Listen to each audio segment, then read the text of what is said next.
Hello, everyone, and welcome to today's interview for Eco-Conscious Artisan Business Week. Today, I have Christoph with us, and we are talking about unwasting, the journey around hemp and hemp fiber processing.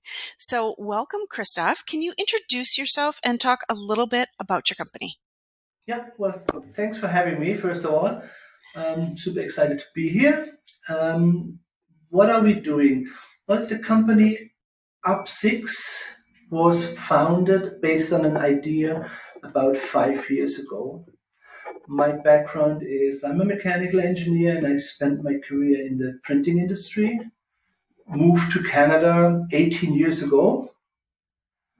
Started working in different printing companies, and just when COVID hit, well, like everyone else, we lost all of our business, and cannabis became legal in Canada.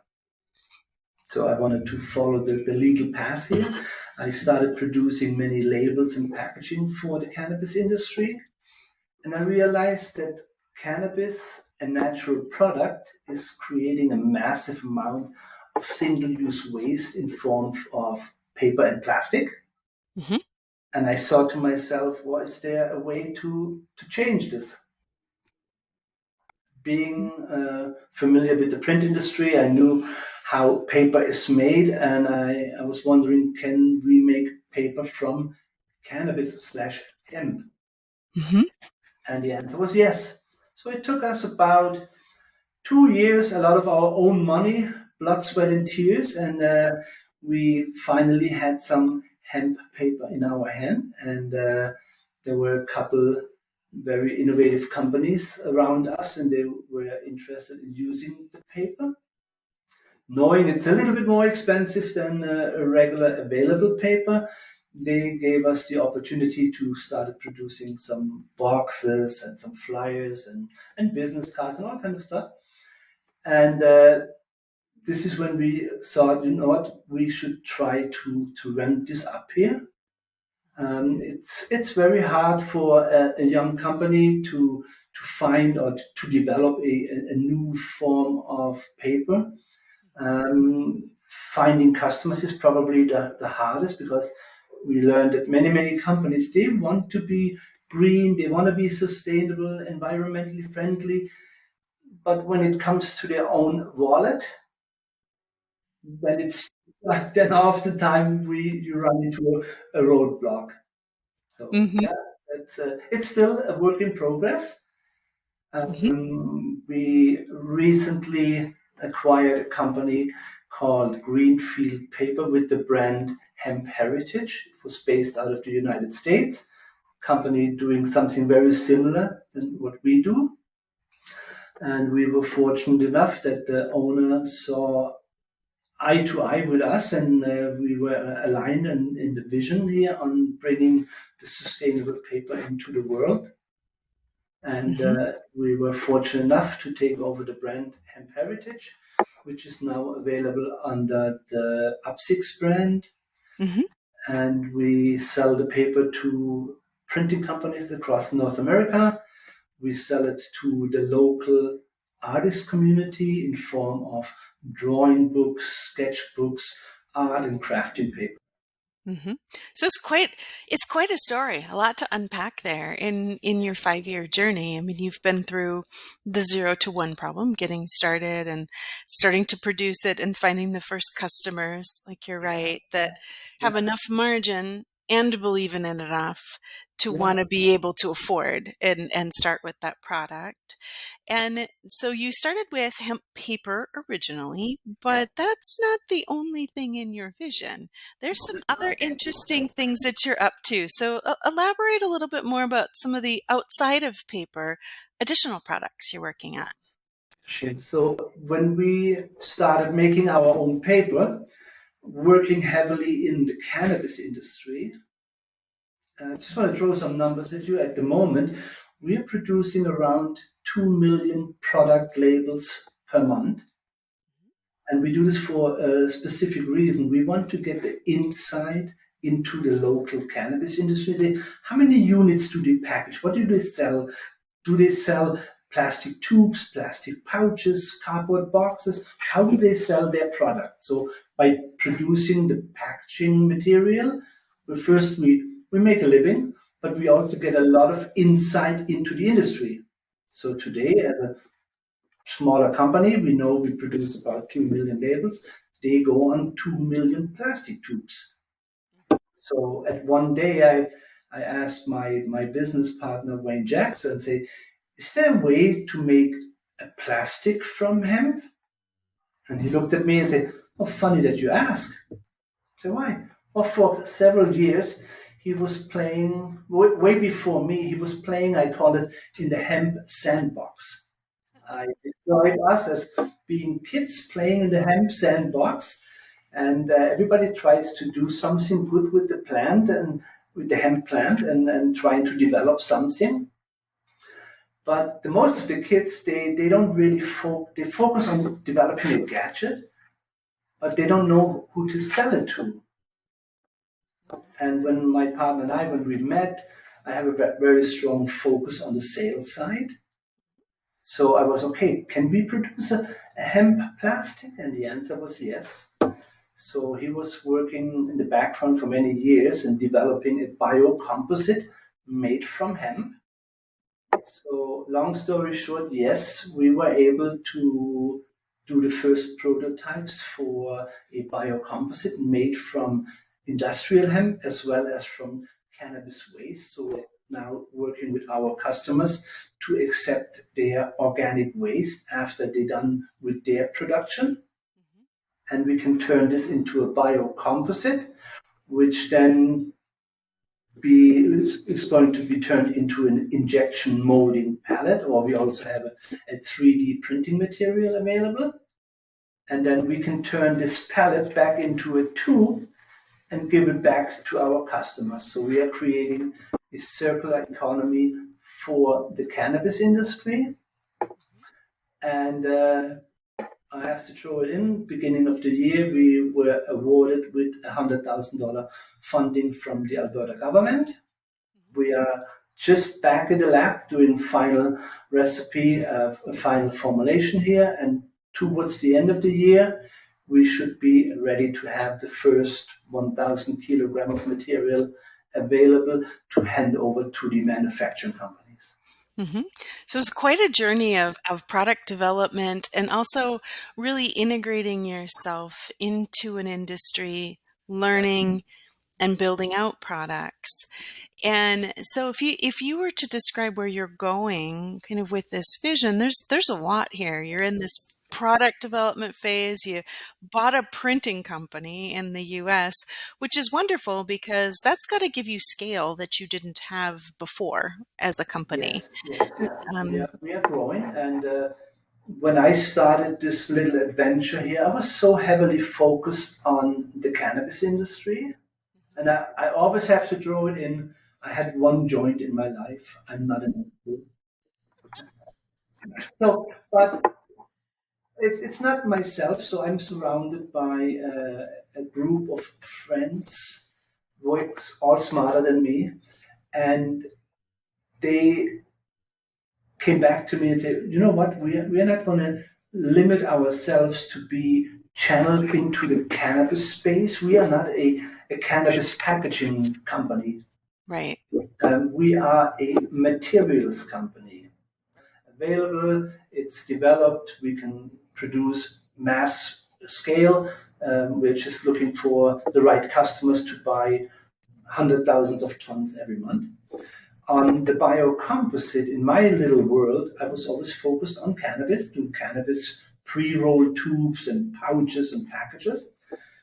But my team told me, we are a materials company. The material we are producing can be transformed in many, many other areas. And I give you one example. I'm connected to a small company called IKEA. I don't know if you heard the name before. Tiny little retailer. They sell furniture and a couple of household gadgets. So today, one of my visions is I'm planning on building a sustainable furniture line. Mm-hmm. So if I have to give a presentation about our company, I would always describe us as a materials company. And if I'm in a boardroom or if I'm at a customer, I can easily point out a million items around us. It could be a chair, a table, a shelf, some household items, some bottles, you name it. Everything is made from a form of plastic. And everything has an end of its life. Sometimes it's maybe only a couple of weeks, couple of months. A table or chair will probably last for 5 or 10 years. But what is happening to this table or to the chair after it comes to its end of its life? Usually it ends up in the landfill. Right. So we are developing materials which we can hand over to manufacture across the world to produce a table or a chair or an automotive part, an aeroplane part, a spaceship if you want to be crazy. And if it comes to the end of its life, well, in our world, we can throw it in the compost. Mm-hmm.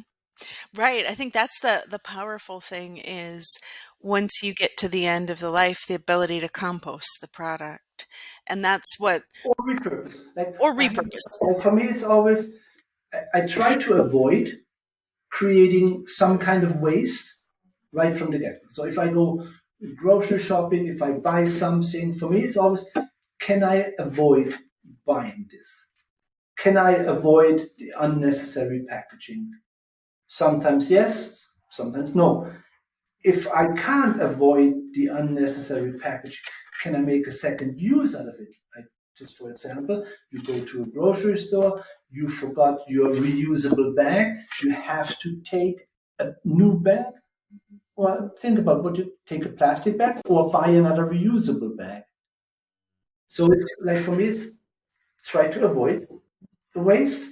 If you can't avoid it, repurpose it or give it a second chance for something. Or if there's no other way, then you have to get this. Make sure it's made from a sustainable material. Mm-hmm. Yep. And it's a whole philosophy, right? Like everything around like eco-conscious practices, we're on a spectrum. You Yeah, can't avoid 100% of all waste all the time. That's just a practical reality.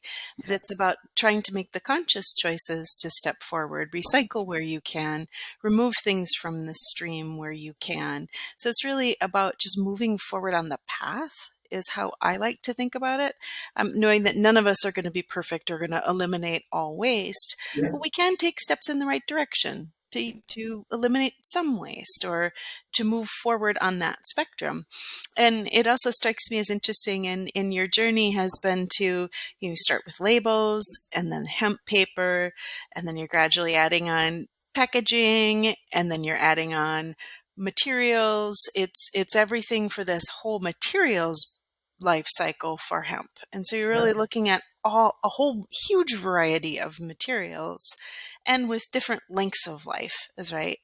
So Exactly. a piece of paper is going to have a different length of life than something that goes into furniture Yeah, in that process, and seeing how much can we create that's circular or that it's compostable and not entering the waste stream. So what kind of responses do you normally get when you start talking about this idea of some of these composite materials? Do people look at you like you're a space alien, or like talk a little bit more about the typical reactions you get? yes, and I have to find it somewhere. A very good friend of mine, he actually developed the brand around Upcyx. We engaged with this marketing company about 5 years ago. And when we developed the name and the brand Upcyx, and today Upcyx, I don't know if I shared this with you, Upcyx stands for Upcycling X. So we are on a mission to upcycle whatever natural fiber we can get our hand on to a new product from higher value. And he sent me an image a while ago, and I have to find it. You know the movie Back to the Future Hmm. with this Yep. crazy professor in his fancy car? Yep. Yep. He photoshopped me into the car. So it was Christoph Back to the Future. Yeah. I always have those crazy ideas and say, like, again, I was saying I'm not the smartest, but I'm allowed as the CEO of Upcyx to have the crazy ideas. I'm happy that I'm surrounded by smarter people. They sometimes ground me, but they oftentimes come back and say, "Well, this is brilliant. How can we make this?" So, in our biocomposite, we also developed a line of 3D printing filament. Mhm. In my little world, I wanted to use this to make cannabis packaging prototypes. That was in my little world. And some of my team members were saying, you know what, this is a sellable item on its own. So today I know there's more and more companies using 3D print technology for many, many different things. And I'm also very, very loosely connected to a company called SpaceX. Mm. Mhm. So if Mhm. you want to hear my wildest dream, it would be build sustainable housing on Mars by Oh. sending 3D print filament with the next spaceship to whatever, to the moon or to the Mars, because you can't bring all the furniture and whatever you need. So why don't we take the 3D print filament, which is sustainable and biodegradable, Mhm. and print whatever you need wherever you are. Now that's an interesting concept of be able to take all the material with you and print your furniture. Well, imagine, like, just go back and see how tough it was for us to get on the call here. So now imagine you are on the moon or on the Mars and you forgot your bottle opener. Now you have to print a bottle opener. Other than that, you can't open your bottle of soda. Oh, yeah, absolutely. And so now, as people want to explore some of your products, what's the best way for people to learn more about the company, learn more about your products? Because I know this is going to get a lot of people thinking, going, huh, I never would have thought about some of these types of hemp packaging, some of these hemp This is products. exactly why I'm here today with you. For me, my part of my job is to share our story with the world and find people, and I know there's a million out there with different ideas. So the best way to connect with us is go on our website, upcyx.com, upcyx.com. There is a little hello button. Click on the button and ask us, can you, like, the favorite thing for me would be if someone comes and say, can you produce this? Can you produce that? Can you provide a material to do this? Can you provide a material to do that? But in my little world, I'm focused on consumer packaging. I want to save the cannabis world. I want to save the furniture world. I want to save the automotive industry. But there are millions of more applications. So in preferred contact would be somebody who has some product in mind and is looking for the right material. Hmm. So it's just a matter of reach out and ask if there's something you're looking for. And I think that's a key too, is you just have to ask, because sometimes you can't even, people don't know, well, what are you struggling with until you tell them, I'm trying to find X. Like, for And example, for us in the consumer packaging world, with our biocomposites, we know already we have two different products, or we are going to develop two different products. One will go into the food applications, Mhm, where we are a little bit away because we have to get food certification on our material. We mhm, know what to do. We're working on it. I'm always open for investors, so we just opened another round for investors. So if somebody sees this message here, please contact me if you want to invest into a sustainability company. And we're also going to have a line of non-food product applications. So, for example, a cannabis tube, a food tray, a plate, utensils would fall under the food certified applications. mhm. A piece of furniture, an automotive part, a screw, a bolt, a bracket would fall under a non-food application. All right. Well, thank you so much for joining us today, Christoph. This has been great to explore more of your journey and just explore what you're up to. And so thank you so much for being with us today. And thank you for everyone that tuned in and watched. I really appreciate it. Thank you so much.